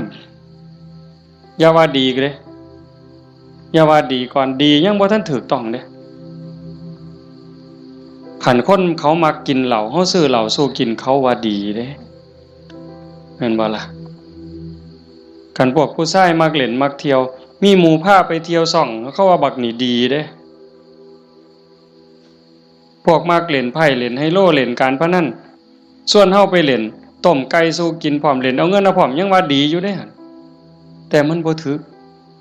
แต่คันมีคำว่าถูกต้องแล้วคิดถูกต้องเว้าถูกต้องกระทำถูกต้องดีงามตามมาบ่เสียหายจังซั่นจากนี้เป็นต้นไปเฮาบ่ว่ามื้อใดเฮาสิจากโลกนี้บ่มีผู้ใดฮู้จักคนว่าเฮามีเวลาอยู่ในโลกนี้อีกจักมื้อจักปีจักเดือนจักวันจักเวลาจักชั่วโมงจักนาทีบ่ฮู้จักคนโซ่ก็ตายบ่โซ่ก็ตายเด็กน้อยก็ตายหนุ่มสาวก็ตายผู้เฒ่าผู้แก่ก็ตายเฮ็ดจังได๋สิไปว่าถามื้อนั้นก่อนถามื้อนี้ก่อนโอ้ยมันต่อรองได้ซะบ่มื้อนี้เฮายังมีสติมีปัญญาบ่เจ็บบ่ไข้โยมเอ้ยเฮาบ่ได้เจ็บบ่ได้ไข้บ่โรคบ่ได้ป่วยเฮ็ดหยังได้ให้เฮ็ดยิ่งกับพ่อกับแม่นี่เด้อฟ้าวเฮ็ดคันพ่อแม่เพิ่นยังมีชีวิตโอ้ผู้นั้นบุญหลายเด้อผู้พ่อแม่ยังมีชีวิตอยู่นี่ผู้นั้นมันบุญหลายเกินบุญโยมเป็นหยังพ่อแม่เพิ่นทุ่มเทให้เฮาหมดชีวิตเป็นครูคนแรกเป็นเทวดาของบุตรเป็นพรหมของบุตรเป็นพระอรหันต์ของบุตรทุกสิ่งทุกอย่างที่พ่อแม่เพิ่นมีเพิ่นให้เฮาหมดเฮาอยากรู้ว่าพ่อแม่นี่ฮักเฮาส่ำใดทุ่มเทเสียสละเพื่อเฮาส่ำใดโยมบ่ต้องไปถามเพิ่นดอกโยมถามเจ้าของถามเจ้าของพวกเฮาเป็นพ่อคนแม่คนโยมฮักลูกตั้งแต่มื้อใด โยมไม่ออกเด้โยมพ่อออกก็คือกันนั่นล่ะฮักลูกตั้งแต่มื้อใดฮักลูกตั้งแต่ว่ามีลูกเกิดในท้องแม่นบ่ไม่ออกฮะพอรู้สึกว่าตั้งท้องปั๊บเนี่ยไม่ออกนี่ฮักแล้วเด้ทุ่มเทความฮักให้กับลูกในท้องแล้วพ่อก็คือกันผัวคือกันทั้งที่บ่ฮู้เด้นี่ว่าลูกสิเกิดเป็นผู้หญิงเป็นผู้ชายสิขี้ร้ายหรือสิงามสิโง่หรือสิฉลาดสิพิการหรือบ่พิการสิเป็นพระหรือสิเป็นมหาโจรโยมบ่ฮู้เลยลูกในท้องนี่สิเป็นหญิงเป็นชายพิการหรือบ่สิเป็นพระดีจิตใจดีใจงามซ้ำพระเกินพระหรือสิเป็นมหาโจรยิ่งกว่ามหาโจรโยมบ่เกี่ยวฮักอย่างเดียวเลยบัดนี้แม่นบ่ไม่ออกแม่นอยู่ว่าแนวนี้เพิ่นก็คือเฮาบัดนี้หาได้บาทใดก็เพื่อลูกหาได้บักไม้บักไหลผู้ผัวไปป่าไปดงได้บักไม้บักไหลก็จะมาให้เมียกินเพื่อให้ลูกแข็งแรงพุ่นเด้คันว่ามันสิคลอดง่ายลูกสิแข็งแรงสิคลอดง่ายเมียน้ำนมสิหลายหามาเห็นบ่มือคลอดก็เกือบล้มเกือบตายผู้คนก็ตายอีหลีจักเจ็บจักปวดเพราะปานใดแต่เครียดให้ลูกบ่บ่ได้เครียดให้ลูกอยู่ไฟเดือน4เดือน5ม่วนซั่นบ่ตั้งแต่อยู่ใต้ห่มไม้เอาผ้าวี่มันก็เหงื่อแตกเหงื่อแตนนั่นนางฝิงไฟเด้นางฝิงไฟเดือน4เดือน5ต้มน้ำร้อนสดน้ำร้อนกินน้ำร้อนบัดแนวกินกับข้าวได้กินข้าวกับเกลือเลี้ยงตัวสิใหญ่แต่ละคนดมดากดมก้นเซ็ดขี้เซ็ดเหงียวป้อนข้าวป้อนน้ำเธอสิใหญ่มาแต่ละคนหมดข้าวจักเหล้าเสื้อผ้าหมดจักชุดหมดเงินจักแสนคิดประมาณบ่ได้กลัวลูกสิใหญ่มาแต่ละคนเพิ่นก็คือกับเฮาฮักลูกจังซั่นสิตอบแทนแนวใดพระพุทธเจ้าเพิ่นสอนหน้าที่ลูกไว้ท่านเลี้ยงมาเลี้ยงท่านตอบเลี้ยงกายเพิ่นคือเพิ่นเลี้ยงเฮานะเลี้ยงใจเพิ่นก็คือเพิ่นเลี้ยงเฮา พ่อแม่เลี้ยงใจเฮาคือเพิ่นสอนอันใดถืออันใดผิดอันใดดีอันใดชั่วอันใดเป็นบุญอันใดเป็นบาปอันใดควรบ่ควรนี่คือเพิ่นเลี้ยงวิญญาณเฮาก็เลี้ยงจิตวิญญาณเพิ่นด้วยการเป็นคนดีฮักกันระหว่างพี่ระหว่างน้องทำโตเป็นคนดีพ่อแม่สิโอ้ยโยมเป็นยาอายุวัฒนะอันนี้ก็บ่ต้องไปถามพ่อถามแม่อีกละถามโยมเนี่ยขันลูกเขาเป็นคนดีหูจะคว่ำหลานเสือถอยฟังคว่ำบอกง่ายสอนง่ายโยมมีความสุขบ่อยากยื่นบ่ขันยิ่งเป็นคนดีจนชาวบ้านเขายกย่องเขาสรรเสริญโอ้ยใจแม่นอ่อนซ่อนเด้อีหล่านี่มันก็หูจะคว่ำแต่บักหำนี่คือดีแท้เป็นตาอ่อนซ่อนเด้ย่ายอยากตายบ่บัดนี้ยื่นบ่เจ้าอยากยื่นแท้แต่ขันลูกมันบอกบ่ได้สอนบ่ฟังหลานก็โอ้บอกจังหนึ่งไปจังหนึ่งเถียงคำบ่ตกฝากแม่นสิป้อนสร้างมือละโตย่ายก็บ่อยากยื่นอยากตายให้มันแล้วอุกอังสังกะญาลูกหลานมันบ่ฮู้จะคว่ำเอิ้นหาพญากรรมพญาเวรพุ่นแล้วมาเอาผู้ขาไปถอนโลดตัวแต่สั่นยังว่าเลี้ยงพ่อเลี้ยงแม่เลี้ยงกายเลี้ยงใจพุทธเจ้าเพิ่นบอกเด้ท่านเลี้ยงมาเลี้ยงทั้งตอบทำการงานของท่านซอยเวียกซอยงานส่วนเหือส่วนแห้งเพิ่นบ่บอกก็เฮ็ดแนวเฮ็ดได้แนวมันถูกต้องดีงามส่วนเวียกส่วนงานเพิ่นนี่คือเรื่องที่2ท่านเลี้ยงมาแล้วเลี้ยงท่านตอบทำกิจการงานของท่านรักษาวงตระกูลมิให้ตกต่ำอันนี้หน้าที่ลูกเด้รักษาวงตระกูลอย่าให้ตกต่ำอย่าเอาชื่ออย่าเอานามสกุลนี่ไปไว้นำตำรวจอย่าเอานามสกุลนี่ไปอยู่โรงอยู่ศาลอย่าเอานามสกุลนี่ไปอยู่คุกอย่าให้เขาดูหมิ่นดูแค้นโอ้ยซุ่มนั้นบ่เพิ่นว่าเป็นจังได๋คันลูกสาวก็บ่รักนวลสงวนตัวไปเที่ยวทั่วทิพย์คันลูกชายก็นักเลงจักกินเหล้าเมายาจักฆ่าจักยาเสพติดอีหยังลักศกจกหอขาคนตีคนนี่รักษาวงตระกูลบ่ได้คนเขาก็ดูถูกดูหมิ่นดูแค้นพ่อแม่ปู่ย่าตายายขายหน้าขายตาลูกติดคุกพ่อแม่ก็ติดนำติดบ่ไม่ออกว่าโตอยู่นอกคุกแต่ใจไปอยู่คุกคันลูกบวชพ่อแม่ก็บวชนำพุ่นโตอยู่ทงพุ่นแต่ว่าใจอยู่วัดเห็นบ่รักษาวงตระกูลมิให้ตกต่ำอย่าให้เขาดูหมิ่นดูแค้นให้เขาดูทุกข์ทำตนให้สมควรแก่การรับทรัพย์มรดกคันเฮาเป็นคนดีมีศีลมีธรรมขยันมันเพียรทำมาหากินพ่อแม่ทั้งหลายเพิ่นสิแพงฮอดเวลาอันสมควรหาผัวหาเมียให้แบ่งทรัพย์สมบัติให้หวังเพิงให้ลูกแล้วพ่อแม่ก็สำบายใจแต่คันแม่นเหล้าก็กินเลขก็เล่นเมื่อซุแนวฮอดหมากัดกันก็ลงก็สะเว้าเลยหมากัดกันกูเอาตัวแดงเด้อเพิ่นว่ามันนั่นว่ากูเอาตัวด่าง บ่าใหญ่แล้วเพิ่นเอาไปว่าไปนั่งอยู่ข้างทางรถคันนั้นมึงว่าเลขสุดท้ายมันเป็นตัวขี่กับตัวคู่ยังว่าอยู่สมองมีแต่การพนันบ่ต้องเว้าถึงบังไฟเลยตายแซ่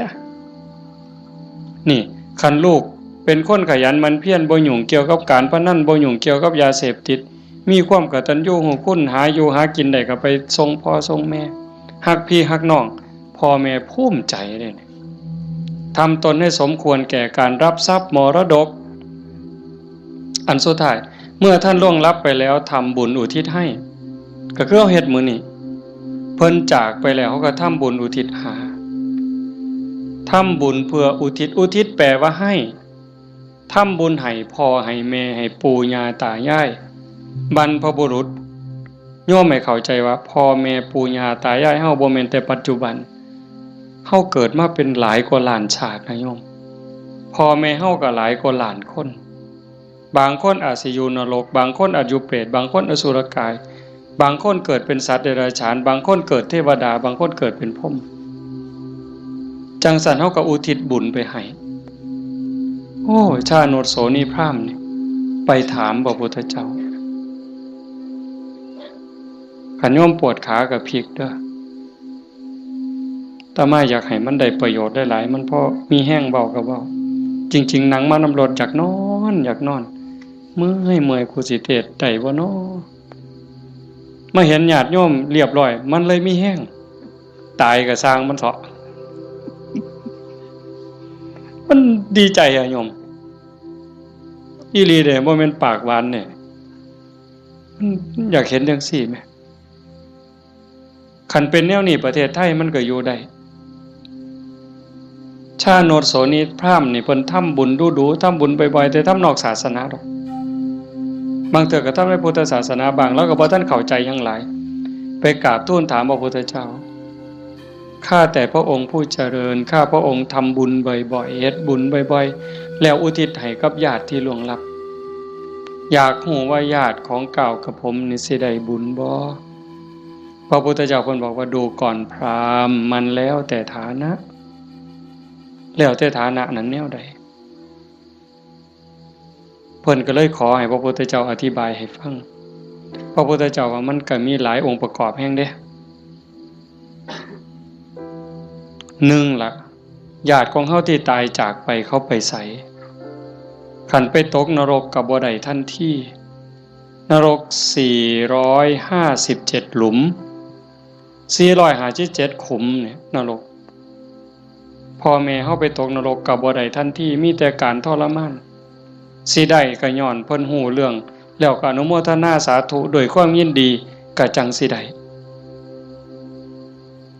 2คันไปเกิดเป็นเปรต12ชนิดได้บุญทันทีที่รอคอยอยู่นำเฮานี่ถ้าเอาทันทีนี่ปรตโตปชีวี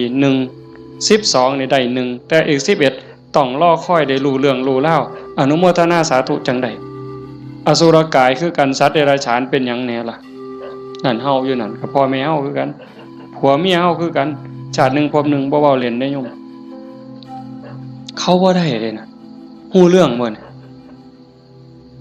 เฮาว่าเอากวดน้ำรับพรหมอน่ะมันสิตั้งใจรับพรนำเฮาบ่บ่ฮู้เรื่องเด้กินนู่นฮู้บ่แมงไหม้ฮู้บ่ปูปลาฮู้บ่แล้วบ่ฮู้ได้บ่ได้เด้นี่เขากินหยังก็กินอาหารของเขาเทวดาล่ะขันเขาหูสาบอนุโมทนาเขาก็ค่อนข้างจะหูได้พรหมก็คือกันสุดท้ายก็สอบไปพุทธเจ้าเพิ่นบอกว่านอกจากญาติที่ล่วงลับจากไปแล้วอยู่ในภพภูมิที่สมควรได้ทันทีเขาได้แล้วอีกอย่างหนึ่งของที่ทำบุญเป็นบุญบ่ขาเข้ามาบ่ลักมาบ่คดโกงมาบ่ในขณะที่ให้ก่อนให้หลังให้เจ้ามีความยินดีเจ้ามีศรัทธามีความภูมิใจจริงบ่พุ่นเด้แล้วผู้รับทานเจ้าเป็นไผมีศีลบ่มีธรรมบ่เพิ่นก็จังไล่มาตั้งแต่สัตว์เดรัจฉานแต่มาเทศน์ดูๆโยมฟังในวิทยุก็สิได้ยินมันได้บุญอยู่ดอกซ้ำแม่ครัวนี่ส้มแม่ครัวนี่ล้างถ้วยล้างซ้ำก่อนสิเทน้ำล้างถ้วยล้างซ้ำล้างหม้อลงในดินลงขี้สิกไม่ออกตั้งใจว่าสาธุเด้อน้ำล้างถ้วยล้างซ้ำเนี่ยมันมีรสชาติอาหารปนไปกับน้ำซึมลงไปในดินให้พวกสัตว์อยู่ในดินพวกไส้เดือนต่างๆให้มันกินได้อยู่ได้กินแล้วให้มันมีความสุขกายสุขใจซ้ำนี่ก็ได้บุญนับประมาณบ่ได้ได้บุญหลายก็ไล่ขึ้นมาจากสัตว์เดรัจฉาน100เทื่อพันเทื่อบ่ได้บุญหลายเท่ากับให้คนผู้บ่มีศีลขี่เหล้าเมายาขี่ลักขี่ป่นตีหัวหมาด่าแม่คนได้หลายกว่าให้กับสัตว์เดรัจฉานจังซั่น100เทื่อพันเทื่อให้คนขี่เมาบ่มีศีลบ่มีธรรม100เทื่อพันเทื่อบ่ได้บุญหลายเท่ากับให้ผู้มีศีลหาเทื่อเดียวเห็นบ่บัดนี้เป็นหมากเป็นผลแล้วเด้ให้กับคนมีศีลหา100เทื่อพันเทื่อบ่ได้บุญหลายเท่ากับให้คนมีศีล8 แม่ขาวพ่อขาวแม่ชีเทื่อเดียวให้ผู้มีศีล800เทื่อพันเทื่อบ่ได้บุญหลายเท่ากับให้เน้นผู้มีศีล10เทื่อเดียวให้เน้นมีศีล10ร้อยเทื่อพันเทื่อบ่ได้บุญหลายเท่ากับให้พระผู้มีศีล227เทื่อเดียวให้พระผู้มีศีล227ร้อยเทื่อพันเทื่อบ่ได้บุญหลายเท่ากับให้นักบวชนอกศาสนาที่เขาข่มกิเลสได้ให้นักบวชนอกศาสนาร้อยเทื่อพันเทื่อที่เขาข่มกิเลสข่มราคะได้บ่ได้บุญหลายเท่ากับให้พอออกไม่ออกเฮาผู้มีศีล5ก็ตามศีล8ก็ตาม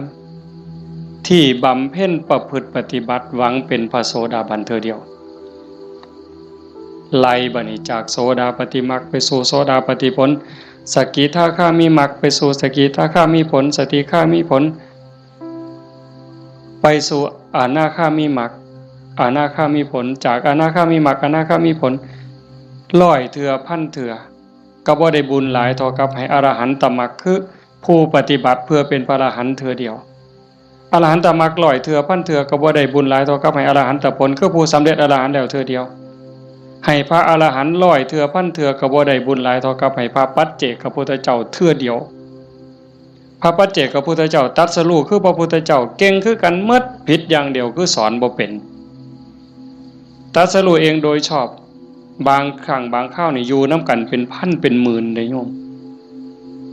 แต่ว่าสอนบ่ได้ตั้งศาสนาบ่ได้สร้างบริวารมาให้กับพระปัจเจกพุทธเจ้าร้อยเทื่อพันเทื่อบ่ได้บุญหลายเท่ากับให้พระสัมมาสัมพุทธเจ้าเทื่อเดียวพระสัมมาสัมพุทธเจ้าคือพระพุทธเจ้าเฮานี่ล่ะเจ้าชายสิทธัตถะ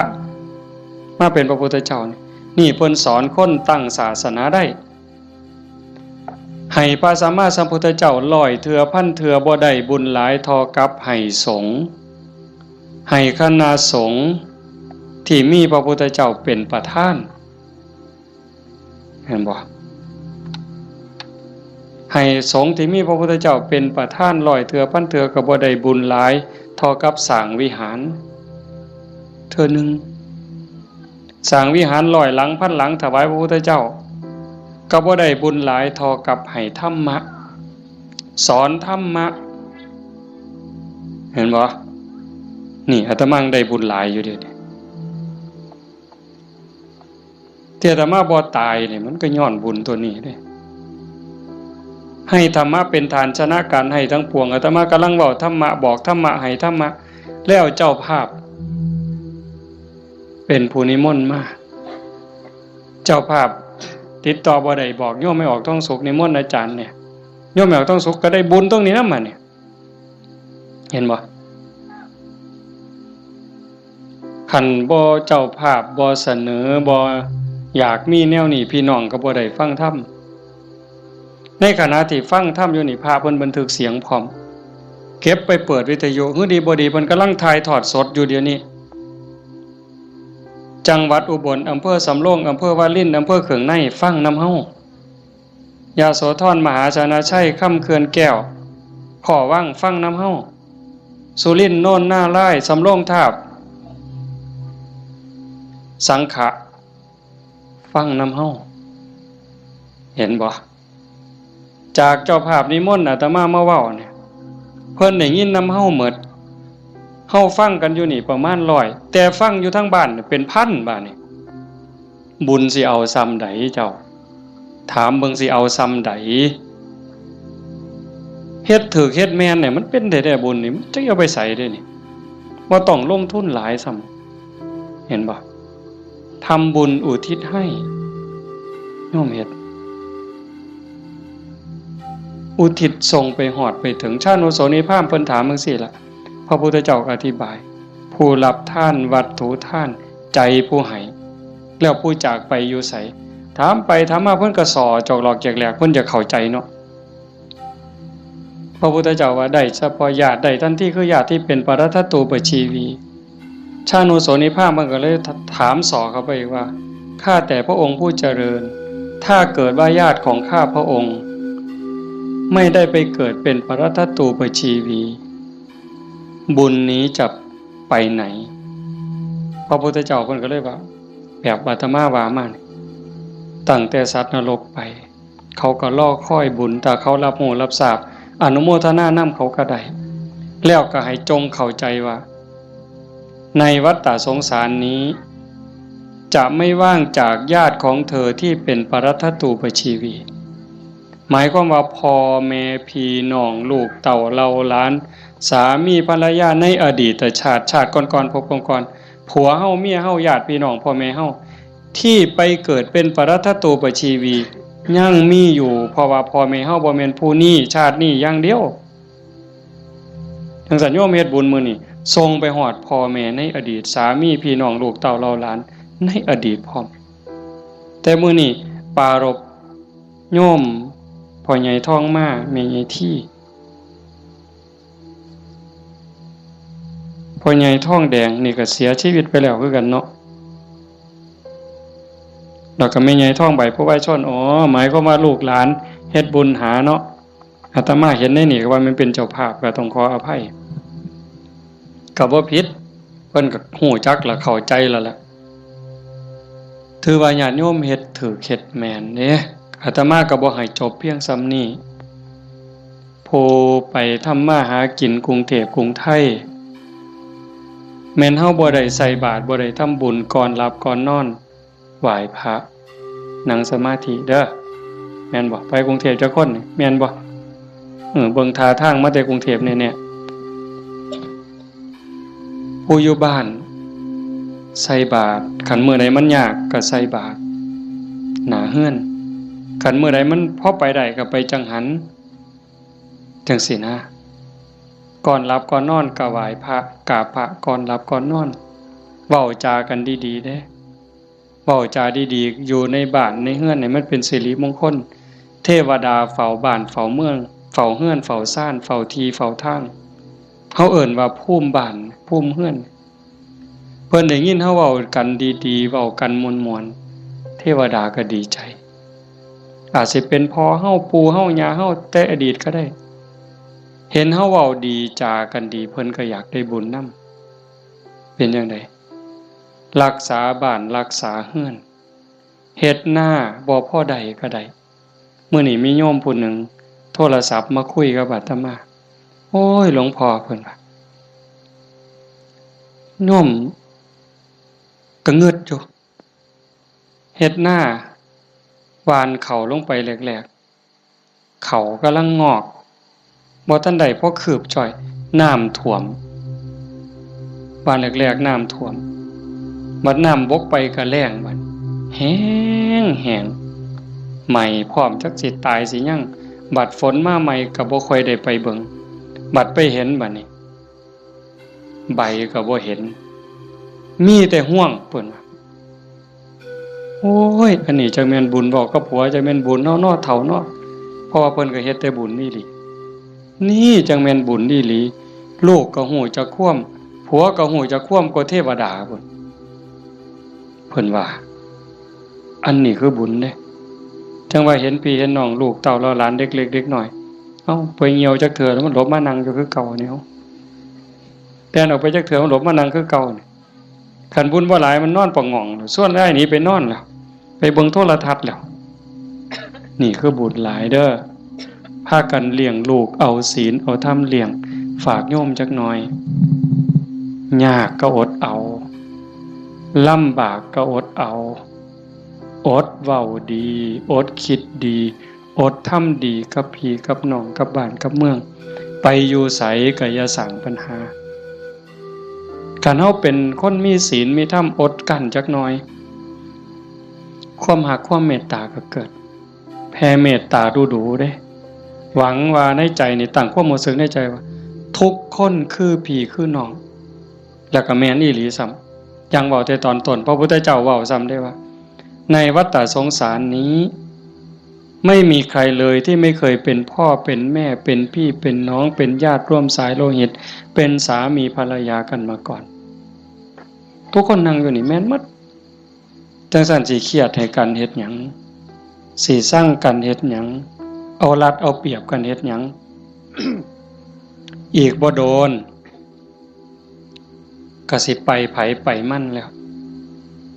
จังสันเวลาอยู่น้ำกันนี่เอาบุญน้ำกันดีละเบาดีน้ำเขาก็ได้บุญแล้วคิดดีต่อเขาก็ได้บุญแล้วเฮ็ดดีทำดีต่อเขาก็ได้บุญแล้วเอาบุญน้ำกันอย่างอาตมาเบามันบ่จบว่างั้นเฮ็ดดีก็พอกับแม่พ่อแม่มีผู้เดียวในปัจจุบันคันเพิ่นตายนี้จากแล้วอยากเฮ็ดดีน้ำเพิ่นก็บ่ได้เฮ็ดอยากเว้าดีน้ำเพิ่นก็บ่ได้เว้าอยากหาข้าวแซ่บๆให้เพิ่นกินก็บ่ได้จังสั่นอยากให้เพิ่นกินหยังก็ให้เพิ่นกินซะอย่าจะไปจุดเทียนซะก่อนจังเอิ้นกินเด้บ่ได้กินเด้นั่นอยากเว้าดีๆน้ำเพิ่นก็เว้าตอนเพิ่นได้ยินอย่าจะจุดธูปเพิ่นอีแม่เอ้ยฟังเทศเด้อพี่บ้าแนวนั้นบ่ทันคิดว่าเพิ่นเซ็ดขี้เฮาจักเถื่อจำบ่ได้มื้อนี้ถามโยมว่าผู้ใดท่านเซ็ดขี้ให้พ่อให้แม่เนี่ยแล้วเพิ่นอาบน้ำเซ็ดเนื้อเซ็ดตัวให้เฮาจักเถื่อถามโยมว่าเซ็ดให้เพิ่นจักเถื่อแล้วคือกันป้อนข้าวป้อนน้ำเพิ่นป้อนเฮาจักเถื่อเหยียดขาใส่ร้อยเอาลูกเหยียดขาไปนำแม่ลูกนี่คาแข้งนี่เนาะตีนอยู่กับตีนแม่แต่ว่าหัวหนุนเข่าย่ำเข่าปนกับกล้วยมกใบตองเหย้าจำได้อยู่บ่โยมหางซ่อนต้อยปั๊บใส่ปากต้อย4เทื่อ5เทื่อก็บ่ทันหมดอันน้อยๆนั่นหมดข้าวมกหมดเอามือจุ่มน้ำหยดป๊อกป้อนบ่ทันแล้วขี่พวดใส่ขาเครียดก็บ่เครียดจมก็บ่จมเซ้ยเห็นบ่มื้อนี้มีผู้ใดท่านได้เฮ็ดแน่อาตมาก็บ่ทันได้เฮ็ดคือกันเฮาสิเป็นหนี้บุญคุณเพิ่นส่ำใดจังซั่นเพิ่นจากไปแล้วแนวอยากเห็นแนวอยากหูสมมุติว่าจิตวิญญาณเพิ่นล่องลอยหูเห็นเฮาอยู่อยากเห็นลูกฮักกันอยากเห็นหลานฮักกันทุกข์ยากก็ช่วยเหลือแบ่งปันคือพี่คือน้องอย่าใส่เฮ็ดคือบางซุ่มเนี่ยบางซุ่มนี่จูงแขนกันขึ้นโล่งขึ้นศาลจะเป็นเพิ่นเก่งหลายน้องกับอ้ายฟ้องกันบ่แล้วโอ้ยจะเป็นผีพ่อแม่สิเป็นทุกข์หลายจังว่าเฮาบ่เอาแนวนั้นเด้อมื้อนี้สมควรแก่การเวลาใส่เวลามาชั่วโมงเกือบครึ่งอะโยม25นาที26นาทีก็เห็นว่าสมควรแก่การเวลาขออนุโมทนาสาธุทุกคนทุกท่านน้อเจ้าภาพบ่อ่านก็ได้ดอกถือว่าทุกคนคือเจ้าภาพหมดมื้อนี้เฮาตั้งใจอุทิศบุญกุศลที่เกิดที่มีส่งไปถึงดวงจิตวิญญาณของโยมพ่อใหญ่ทองมาแม่ใหญ่ที่บุญชาลีโยมพ่อออกทองแดงโยมแม่ออกทองใบสาสังแล้วก็ปู่ย่าตายายญาติโกโหติกาที่ล่วงลับจากไปแล้วตั้งแต่ชาติใดภพใดเวลาใดก็แล้วแต่มื้อนี้เฮาได้ตั้งใจอุทิศบุญกุศลส่งไปถึงท้ายที่สุดก็ขออาราธนาอ้างอิงอำนาจแห่งคุณพระศรีรัตนตรัยคุณของพระพุทธเจ้าพระธรรมพระสงฆ์และอำนาจแห่งบุญกุศล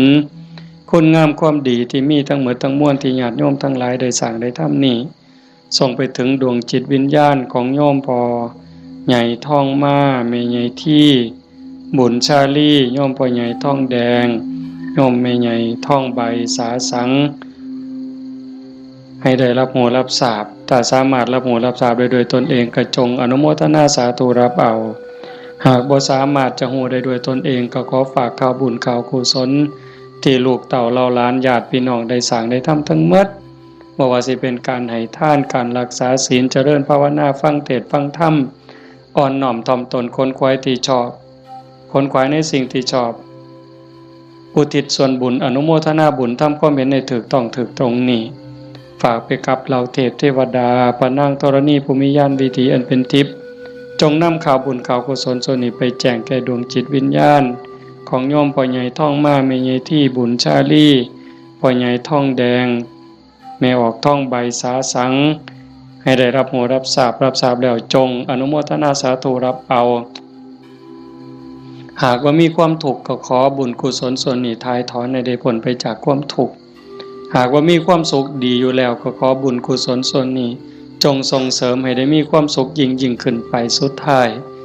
ก็ขอให้บุญกุศลเหล่านั้นจงสะท้อนย้อนกลับมาปกปักรักษาคุ้มครองญาติโยมสุขสุขคนให้เป็นผู้มีสุขภาพกายสุขภาพจิตที่แข็งแรงอายุมั่นขวัญยืนมีความสุขกายสุขใจปรารถนาสิ่งหนึ่งประการใดหากเป็นไปโดยชอบประกอบโดยธรรมก็ขอให้ความหวังความปรารถนานั้นจงสำเร็จทุกๆประการโดยทั่วกันทุกท่านทุกคนเถิดจังไปฟังอย่าหมองมันมีของใหญ่เด้อใหญ่เด้อไปโน่นกุลมเด้อแจ้งให้ทราบปัจจัยที่ญาติโยมถวายในมื้อนี้เด้ออาตมาสิเอาเมื่อวัด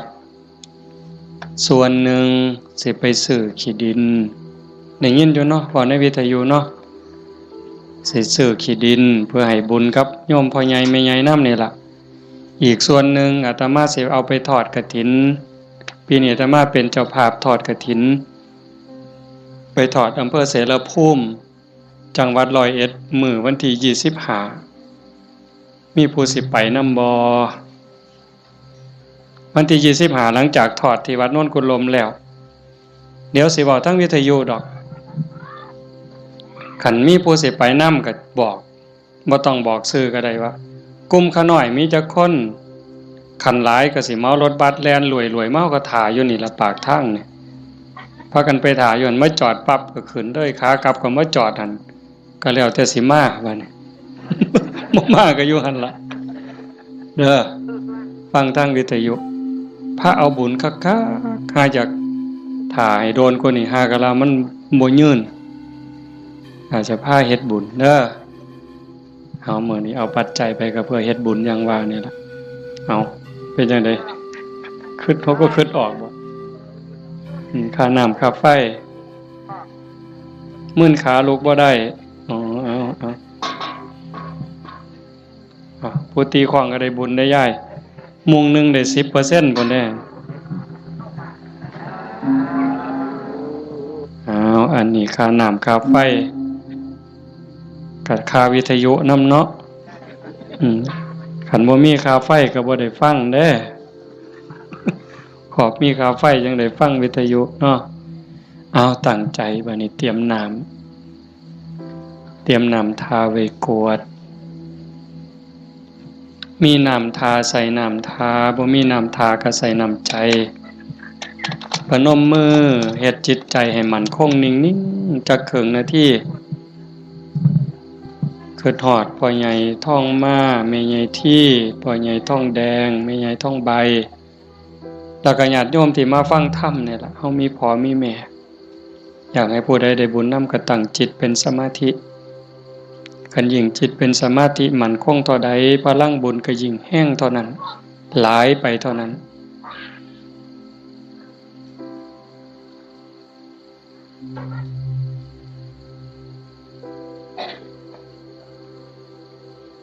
ยะถาวาริวหาปุราปาริปุเรนติสาครังเอวะเมวะอิโตทินังเปตานังอุปกัปปติอิจิตังปฏิตังตุมหังคิปเมวะสมิจจตุสัพเพปุเรนตุสังกปาจันโทปนรโสยะถามณิโชติรโสยะถาสัพพิติโยวิวัชชันตุสัพพโรโควินัสสตุมาเตภวัตวันตรายโยสุขีทีขายุโกภวะอภิวาทนาสีริสนิจจังวุธาปจายโนจัตตารโอธรรมาวัฏันติอายุวันโนสุขังพลังภวตุสัพพมังคลังรักขันตุสัพพเทวตาสัพพพุทธานุภาเวนะสัพพธัมมานุภาเวนะสัพพสังฆานุภาเวนะสทาโสธีพระวันตุเต